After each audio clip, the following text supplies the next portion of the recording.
طاقت ہے یار تم میں، میرا کام منٹوں میں کروا دیا تم نے۔ میں اسے غصے اور نفرت سے دیکھ رہی تھی۔ کہنے لگا اتنی محبت پاش نظروں سے مت دیکھو، قسم سے کچھ کرنے کو جی چاہتا ہے۔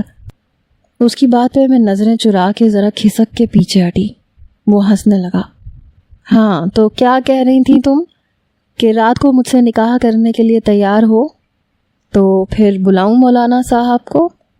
میں نے کہا میں نہیں کروں گی تم سے شادی۔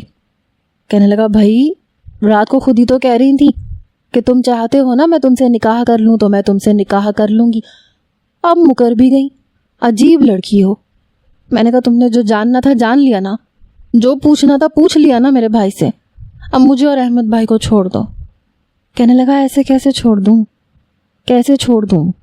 دیکھو تمہارا ولی بھی یہاں موجود ہے، تم بھی ہو، سوچ رہا ہوں مولانا صاحب کو بلا ہی لیتا ہوں، تمہاری طرف سے گواہ میں تمہارا بھائی ہو جائے گا، اور میرے لیے تو گواہوں کی کمی نہیں ہے، کیا خیال ہے؟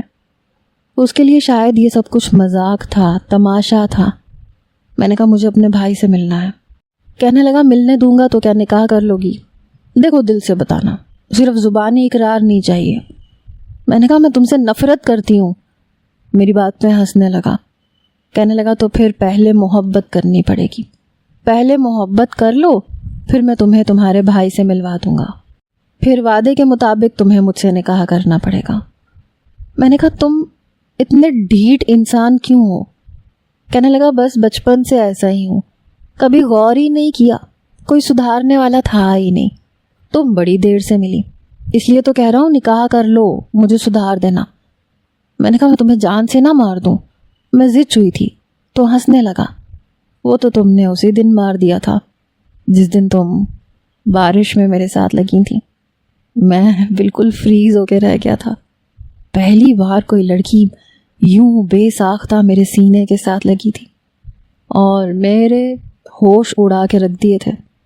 پھر دوسری بار اسی لڑکی نے میرے بازو پہ گولی مار کے دوسری بار میرے ہوش اڑائے تھے۔ اب میں چاہتا ہوں کہ میں اس کے ہوش اڑاؤں۔ جانتی ہوں میں کون ہوں؟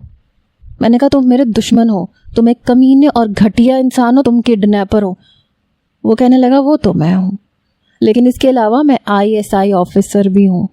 ارادہ تو میرا بھی CSS پاس کرنے کے بعد ڈپٹی کمشنر بننے کا تھا، لیکن ہمارے ملک کے جو حالات ہیں مجھے لگا کہ ISI زیادہ ٹھیک رہے گا، کیونکہ سب کے سامنے آ کے میں کچھ بھی کرتا تو مجھے کرنے سے روک دیا جاتا، لیکن خفیہ طور پہ میں بہت کچھ کر سکتا تھا۔ تمہیں کیا لگا تمہیں CSS کی تیاری میں نے یوں ہی کروا دی